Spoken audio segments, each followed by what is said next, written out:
Oi pessoal, bem-vindos a mais um vídeo aqui do Sebo Velho, local onde eu compartilho as minhas experiências literárias em vídeo com vocês. Hoje, um velho conhecido do canal, um dos meus favoritos, vou mostrar para vocês as minhas leituras do mês de julho de 2024, então fiquem aqui comigo. Antes de mostrar as leituras de julho para vocês, comentar um pouquinho como foram minhas experiências literárias nesse mês, gostaria já de pedir para deixarem um likezinho no vídeo, tá bom? Se você está chegando agora no canal, seja muito bem-vindo, seja muito bem-vinda. Considere se inscrever aqui no Sebo Velho. Chegamos à marca de 2.300 inscritos. Tem bastante gente me acompanhando lá pelo Instagram do Sebo Velho também. Então, se tiver vontade de acompanhar um pouco mais de uma forma diária a minha vivência com a literatura, considere também me seguir lá pelo Instagram. A gente consegue manter um diálogo um pouco mais estreito a respeito de leituras por lá. Gente, uma curiosidade antes de, enfim, mostrar os livros para vocês. Estou gravando esse vídeo aqui em uma terça-feira, dia 13 de agosto de 2024, e hoje, aqui em Florianópolis, onde eu moro, foi o dia mais frio dos últimos 8 anos. Passou aí uma massa de ar polar, algo do gênero, desde a segunda-feira e hoje, e as temperaturas despencaram, assim. Então, um dia bem frio, tá? Uma noite bem gelada por aqui. Vou esquentar um pouco ela comentando sobre livro com vocês. Eu abri o mês de julho decidindo retomar ou, enfim, tocar em frente alguns microprojetos de leitura que eu tracei lá no vídeo de leituras para 2024. Entre esses mini projetos, né, literários, um é o de releituras, pretendo reler algumas coisas nesse ano, e o outro mini projeto é o de ler um pouco mais peças, né, textos de teatro, textos em peça, enfim, né, esse gênero, esse formato. Então comecei o mês de julho já, digamos assim, listando, né, dando um check, um confere em dois desses mini projetos. Puxei a releitura de uma peça que foi o Rei Lear, do William Shakespeare. O Shakespeare, eu li uns 3 livros dele que eu ainda tenho aqui na minha estante no início da faculdade de psicologia, muito influenciado pela influência que as peças teatrais, que o Shakespeare e a literatura tem na psicanálise, então decidi ver o que o Shakespeare, enfim, poderia me acrescentar no início do curso da psicologia, né? Li o Hamlet na época, li o Macbeth, e o Rei Lear foi uma das obras que eu menos me lembrei depois que eu li. Então eu decidi puxar. E até escrevi um pouco no Instagram do Sebo Velho que fiquei um pouco ressabiado, como dizem, para tirar o Shakespeare da estante, porque fazia tempo que eu não lia, por ler bastante coisa contemporânea e os clássicos estarem um pouco afastados das minhas listas de leituras atuais. Então fiquei um pouco ressabiado de puxar o Grande Bardo para iniciar o meu mês de julho. Só que eu não me arrependo nem um pouco. Foi um grande engano da minha parte ficar com receios de, enfim, passar um grande apuro e não conseguir aproveitar, né? Ter que trabalhar e me esforçar muito mais na leitura do que aproveitá-la. O texto do Shakespeare é muito bom, é maravilhoso, fala muito com a nossa contemporaneidade, tem humor, tem personagens incríveis, muito cativantes, tem muitas tramas, enfim, não foi nem um pouco difícil, tá? Seguir nessa leitura aqui. Nessa peça a gente vai ter a história de um rei, o Lear, já bem velho, e ele é pai de 3 filhas. Logo no início do livro, na primeira cena, a gente tem ele convocando as filhas a meio que se declararem para ele, dizerem algumas palavras para ele a respeito do quanto elas amam ele, e a partir disso ele vai fazer divisão das terras, posses e do poderio de todo o seu reino. Acontece que uma dessas filhas não, digamos assim, corresponde, né, às expectativas que ele tinha com a declaração de amor dela, né? Digamos assim que ela traz um amor realista para a figura do pai, e isso faz com que ele deserde ela e divida as terras com as duas outras filhas, somente, deixando essa terceira, casar-se e ir embora sem nada. A partir daí a gente vê o rei Lear sendo jogado de escanteio pelas duas filhas. Esse foi um dos movimentos que mais ficou comigo, que eu mais lembrava nessa peça. Era a figura desse rei, já velho, sendo, digamos assim, empurrado de porta em porta para essas filhas, né? Eu não lembrava muito mais dos detalhes da peça. A temática da velhice, personagens na terceira idade, são geralmente histórias que me despertam muito interesse. Se eu for pensar numa ontologia desse meu interesse, talvez eu possa relembrar do meu encontro com o velho Wilmar, do Hemingway. Enfim, eu gosto muito de personagens velhos, de tramas que passam por esses personagens. Então, nessa peça aqui do Shakespeare, a gente acompanha os desfechos, né, dessa escolha do rei Lear de dividir o reino só para essas duas filhas, de como elas passam a tratá-lo. A gente também vê aqui um certo processo de envelhecimento, um processo de loucura também do rei Lear, que ele entra, assim, né, de desrazão dele. Tudo isso povoado por uma série de outros personagens, tá? Todos com os seus interesses também, todos com os seus dilemas e conflitos. Comparando aí com uma obra que eu vejo bastante repercussão nas redes sociais, aquela Casa do Dragão, uma spin-off do Game of Thrones, eu iria dizer que, assim, ó, para quem gosta dessas tramas de politicagem, desse jogo de interesse de cortes, dessas histórias de traição, né, dessas histórias de família também, puxadas ali para a época do medieval, isso aqui é um banquete, tá? Então, para a galera que vai assistir o Game of Thrones, o Casa do Dragão, buscando um pouco essas tramas palacianas, essa peça do Shakespeare é um grande banquete. Eu disse que fui ler o Shakespeare no início do meu curso de psicologia para ver no que ele poderia contribuir, por exemplo, com a psicanálise, com a própria psicologia. Naquela época eu não me atentei tanto ao quanto o Shakespeare tem uma capacidade incrível de fazer incursões pelas constituições psicológicas das suas personagens, né? Até porque me faltava muita bagagem prática e também leitura teórica nas áreas da psicologia. Mas tem alguns trechos assim que eu achei fenomenais e eu vou ler para vocês.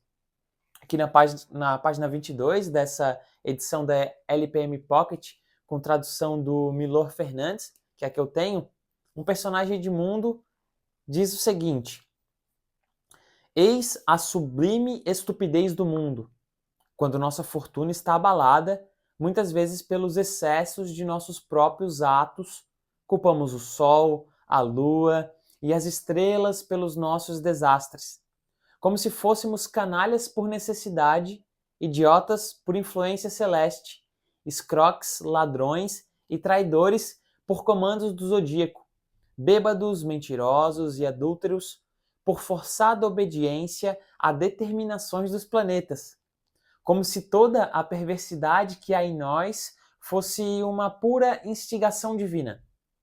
É a admirável desculpa do homem devasso. Responsabiliza uma estrela por sua devassidão. Meu pai se entendeu com minha mãe sob a cauda do dragão e vinha ao mundo sob a ursa maior. Portanto, devo ser lascivo e perverso. Bah! Eu seria o que sou, mesmo que a estrela mais virginal do firmamento tivesse iluminado a minha bastardia. Que o Edgar, né, o Edmundo, um dos personagens principais desse livro, né? Aqui um rasante sobre como as pessoas podem culpar sempre o outro, o mundo, né? E essa falta de responsabilização pelos próprios atos, pela sua própria condição. É algo que eu destaco nesse livro, esses rasantes de descrições psicológicas do do Shakespeare, e avançando um pouco aqui na 52, ele faz uma descrição também muito boa, tá? Aqui, claro, imprimindo, ao meu ver, assim, uma espécie de julgamento para um tipo de pessoa, para um tipo de comportamento, que é o seguinte. Aqui uma das filhas do rei Lear fala sobre um tipo de pessoa e imprime o seu julgamento ali, né? Ó, deve ser um desses pobres diabos que, uma vez louvado por não ter papas na língua, passa a usar sempre uma franqueza insolente, forçando a própria natureza. Ele é incapaz de adular, ele só, um espírito simples e honesto, só fala a verdade verdadeira. Se os outros o aceitam, muito bem. Se não, ele foi franco. Eu conheço esse tipo de canalha que, em sua franqueza, esconde mais perfídia e corrupção do que 20 bajuladores cheios de salamaleques indecentes se matando para exercer seu servilismo. Um parágrafo complexo, vocês viram, né?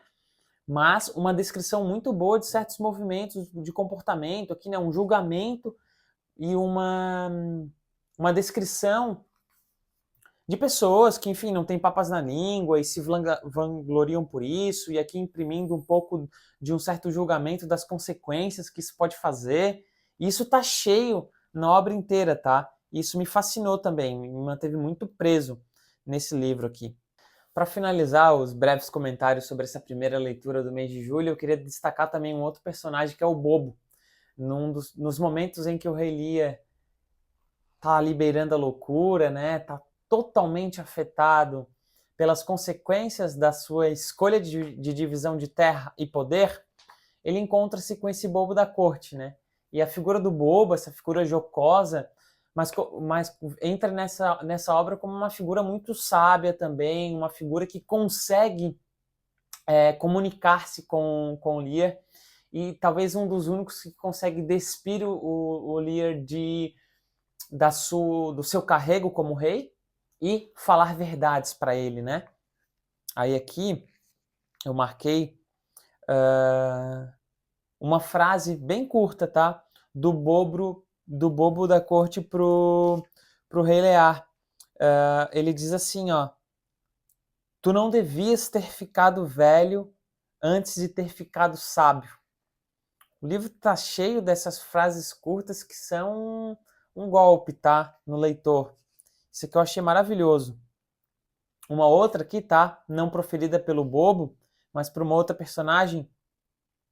É comum perder-se o bom por querer o melhor. Olha só, né? E para finalizar, um diálogo bem rápido do Lear e do bobo. O Lear diz: tem alguém aqui que me conheça? Este aqui não é Lear. Lear anda desse jeito, fala assim. Onde estão os olhos dele? Ou sua inteligência enfraqueceu, ou tem o discernimento em letargia? Ah, estou acordado? Não pode ser.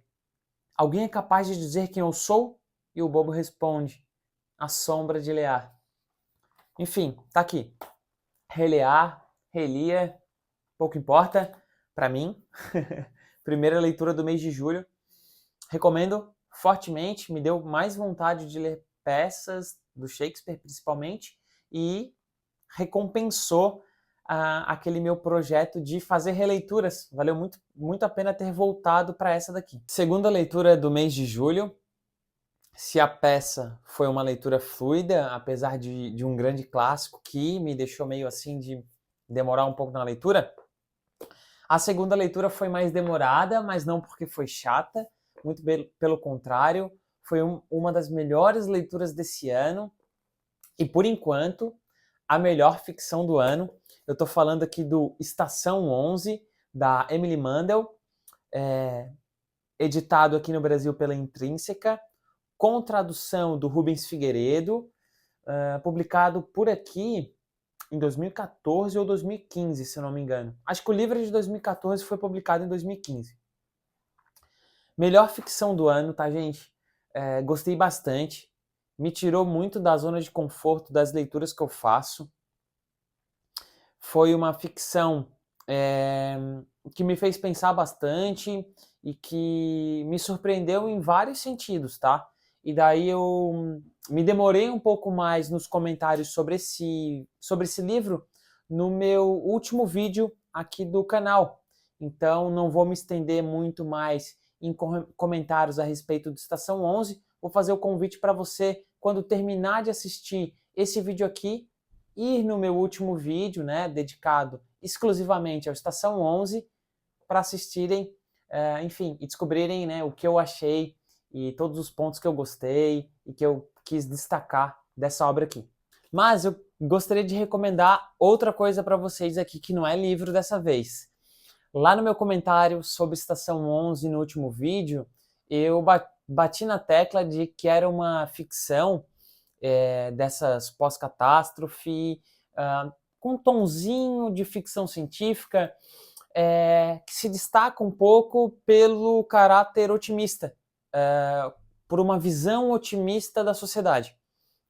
E daí lá naquele vídeo eu esqueci de comentar que depois de refletir um pouco sobre isso lendo Estação 11, eu lembrei de um filme bem antigo de ficção científica que eu assisti há alguns anos e que também tem, por característica, essa visão otimista, bem positiva e esperançosa da capacidade de reinvenção, da capacidade de resiliência, da capacidade da sociedade reorganizar-se, né, após uma grande catástrofe. Então eu destaquei isso lá no Estação 11 e me fez lembrar de um filme chamado Daqui a 100 Anos, em inglês, no original, Things to Come, de 1936, do diretor William Cameron Menzies. E eu estou usando aqui como referência a caixinha do DVD que eu tenho dele aqui. Esse filme, Daqui a 100 Anos, de 36, ele tem o roteiro do H.G. Wells, o grande escritor de ficção científica, conhecido acho que por muitos de vocês, talvez bastante pessoas já leu algum livro do Wells. É o cara do Guerra dos Mundos, né? Homem Invisível. Eu tenho esse filme em DVD, vou até mostrar aqui para vocês, nessa caixinha aqui do Clássicos Sci-Fi, volume 3, distribuído pela Versátil Home Video, uma excelente, tá, distribuidora de DVDs, de Blu-ray, aqui do Brasil. Eles têm uma coleção, gente, incrível, tá? Eu faço a coleção das obras sci-fi deles, mas eles têm clássicos do cinema de arte, tem cinema samurai, cinema do Velho Oeste, cinema noir, enfim, é uma coleção vasta. Para quem gosta de cinema e não conhece a Versátil Home Video, fica aqui a indicação para vocês visitarem a página deles, tá? E conferirem a curadoria de filmes que eles têm lá. Eu descobri muita coisa legal de cinema através deles, então eu deixo essa recomendação para vocês, e mais precisamente a recomendação desse filme Things to Come, de 1936, em português, Daqui a 100 Anos, com um roteiro escrito pelo próprio H.G. Wells, né? E nesse filme, vocês podem ver, né, 36, antes da Segunda Guerra Mundial. Nesse filme a gente vai ter a história de um mundo destruído pela guerra, né? Ali ainda vivendo ali os efeitos pós Primeira Guerra Mundial. Então nesse filme a gente vai ter um mundo destruído pela guerra.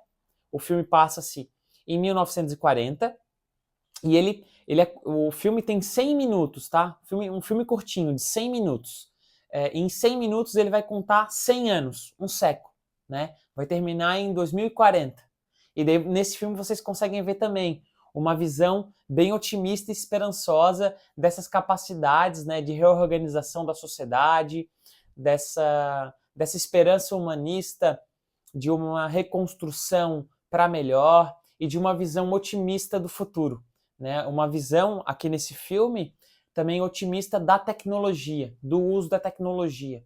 Uma sociedade se reconstruindo sobre uma marca muito forte do uso da tecnologia, das suas invenções, e de uma visão bem otimista da coisa, né? Algo que é um pouco raro da gente se ver nas ficções científicas. Então, essa aqui é uma recomendação extra para vocês aí. Agora, a terceira e última leitura do mês de julho foi uma das melhores leituras do ano também, tá? Vamos ver se vai pegar o pódio no final do ano.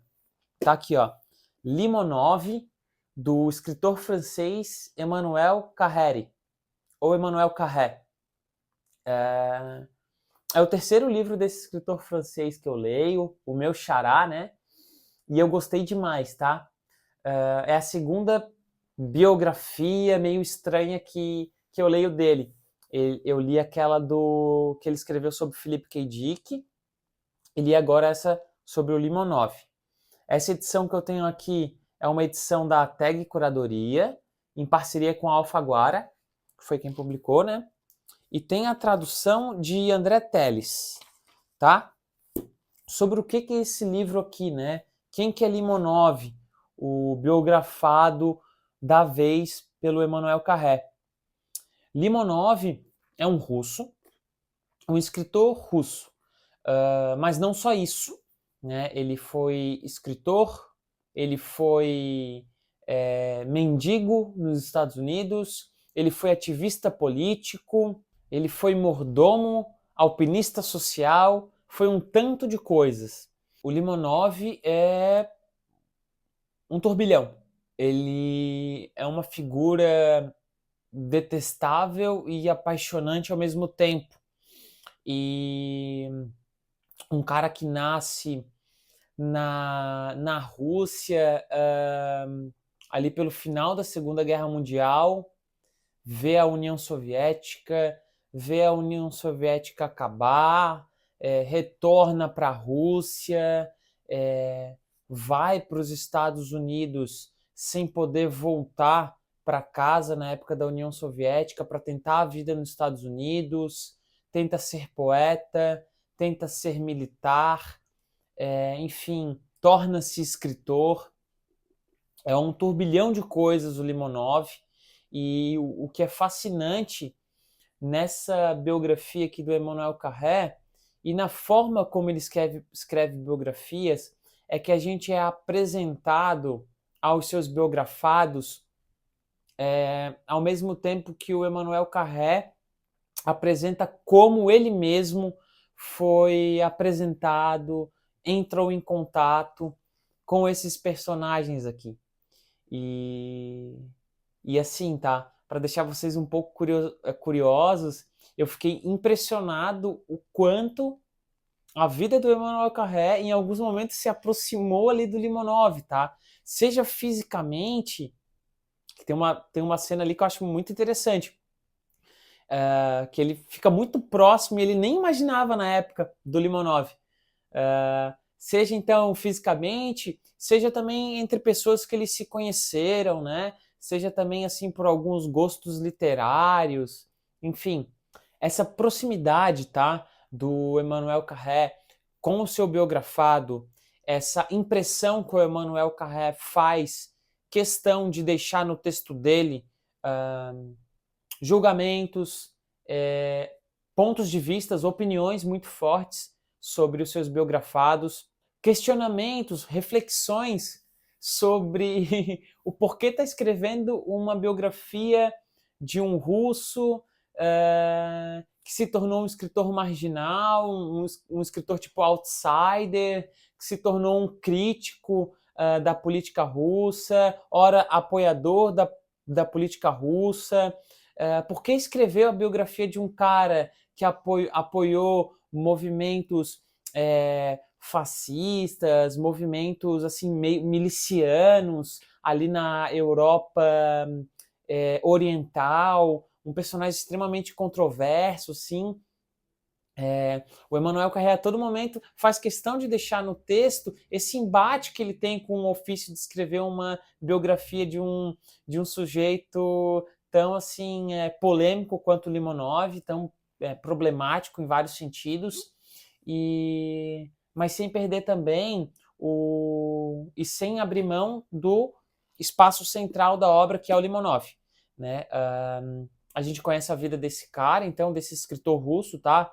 Em resumo da ópera, ele é um escritor russo que se envolveu com questões políticas também,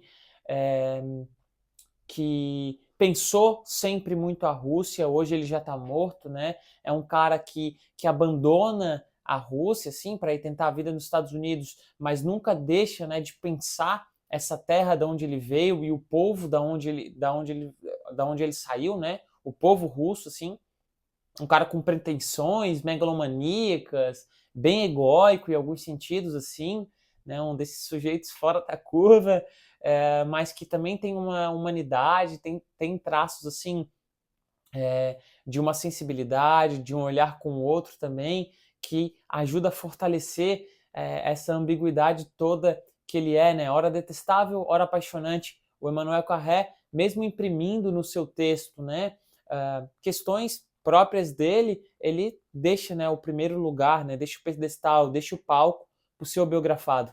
Enfim, não é porque o Emmanuel Carré tem um nome muito bonito, né, Emmanuel, que eu gosto da prosa dele. Eu acho a prosa dele muito legal.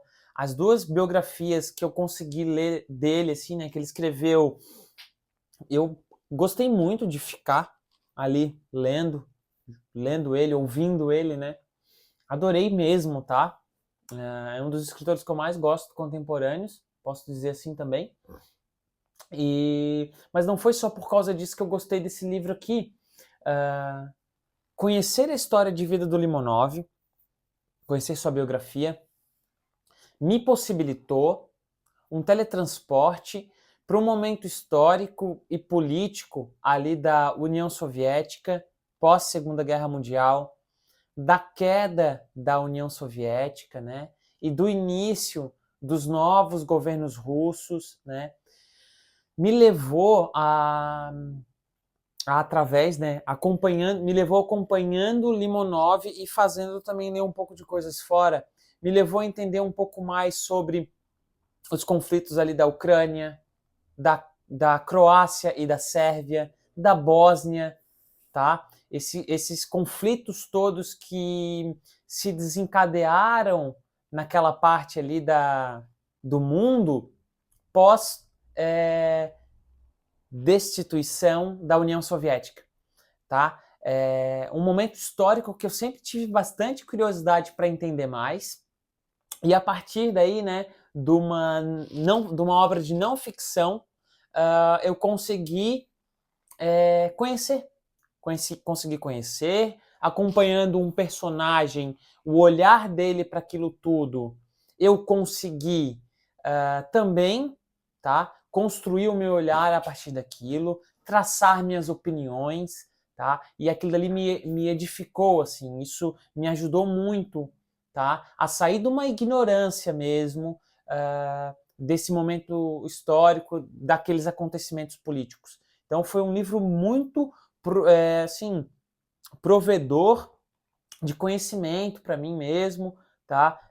Devo muito ao meu encontro com o Limonov de Emmanuel Carré. Gostei bastante por ter conseguido me teletransportar para aquele momento que eu sempre tive curiosidade, mas sempre também tive muita ignorância sobre os acontecimentos que envolvem aí a União Soviética, de novo, no final da Segunda Guerra, o seu fim, né, e todos os conflitos que se armaram a partir daquilo dali, né? Conheci muito, a partir do Limonov, consegui traçar opiniões, conhecer um pouco mais do que a Rússia percebeu disso tudo, né? Das opiniões do povo, um pouco das opiniões do povo russo a partir desse momento, né?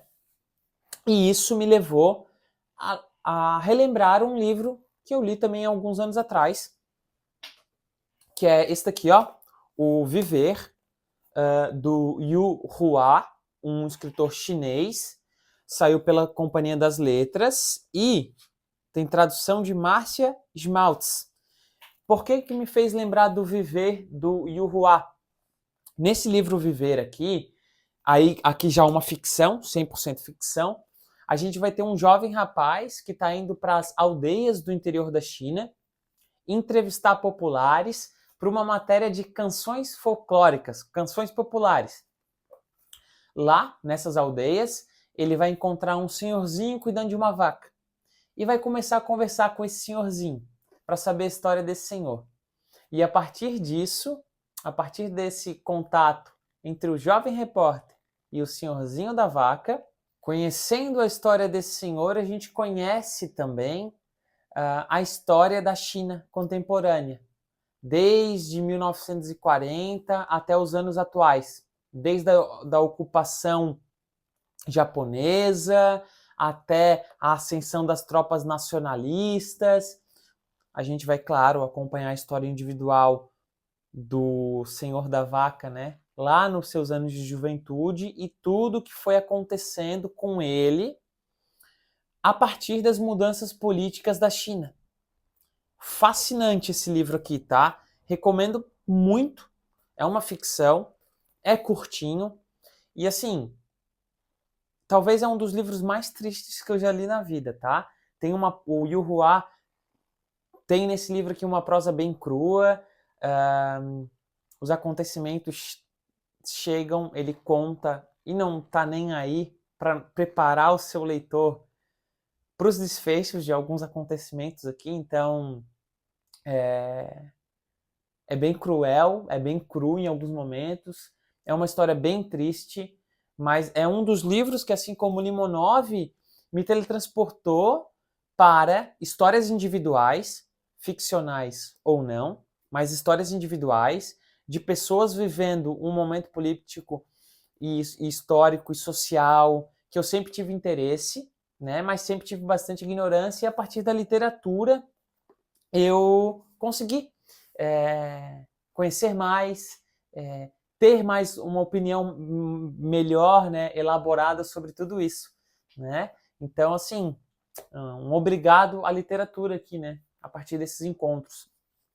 Que opiniões, Emanuel? O que você descobriu? Enfim, opiniões que eu estou elaborando, que eu sigo elaborando a partir desses livros, né? Eles são um mergulho para esse movimento sair de uma ignorância, né? Mas que já ajudam bastante, já dão um ar, já me fazem, enfim, aprender mais, né? Enfim, é aquela questão, né? Não tenho como explicar muito o que eu encontrei de fato, tá? Sobre esses movimentos políticos e sociais, né? Mas é aquele negócio, né? Quando eu aponto para a Lua, é para que olhem para a Lua, não para a minha unha. Enfim, que vocês também possam mergulhar aí nas suas zonas de interesse, né? E conseguirem se cercar de novas afetações, novas informações, novos pontos de vista para as questões que, enfim, como eu já disse, vocês têm interesse, têm curiosidade, têm fome de saber mais, beleza? A literatura pode ser, sim, né, uma grande ponte para isso, para saber mais, para sair da nossa ignorância, para conhecer outras partes do mundo. Tá aí, né? No mais, é isso. Vou fechando esse vídeo por aqui que tá bem frio, gente. Essas foram as leituras e recomendações extras do mês de julho para vocês aqui no canal. Espero que tenham gostado. Deixem aí nos seus comentários o que vocês acharam. Se não curtiu o vídeo ainda, dá um like. Compartilhe aí com alguns amigos que gostam de literatura, gostam de filmes, gostam de um pouco do que foi falado aqui. E até o próximo vídeo, pessoal.